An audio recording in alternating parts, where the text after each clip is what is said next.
மோடி என்ன செஞ்சாரு? மோடி என்ன செஞ்சார்? தமிழ்நாட்டுக்கு மோடி என்ன செஞ்சாரு? கோயம்புத்தூர் மாவட்டத்துக்கு மோடி என்ன செய்தார்?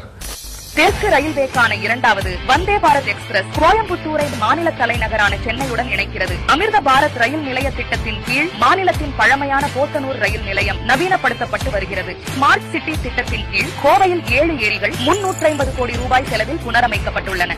செயற்கை இழை ஜவுளி உற்பத்தியை மேம்படுத்தும் திட்டத்திற்கு 10,683 கோடி ஒப்புதல் அளிக்கப்பட்டுள்ளது. கோயம்புத்தூர் மாவட்டத்தில் பிரதமர் கிசான் திட்டத்தில் இதுவரை 6.85 லட்சத்துக்கும் மேற்பட்ட விவசாயிகள் பயனடைந்துள்ளனர். சுவநிதி திட்டத்தில் கோவை மாவட்டத்தில் 18,810 சாலையோர வியாபாரிகள் பயனடைந்துள்ளனர். ஆவாஸ் யோஜனா திட்டத்தில் 12,419 வீடுகள் கோயம்புத்தூரில் கட்டப்பட்டுள்ளது. ஆயுஷ்மான் பாரத் திட்டத்தின் கீழ் 78,000க்கும் அதிகமானோர் பதிவு செய்துள்ளனர். தூய்மை இந்தியா திட்டத்தின் கீழ் 1,16,912 கழிப்பறைகள் கட்டப்பட்டுள்ளது.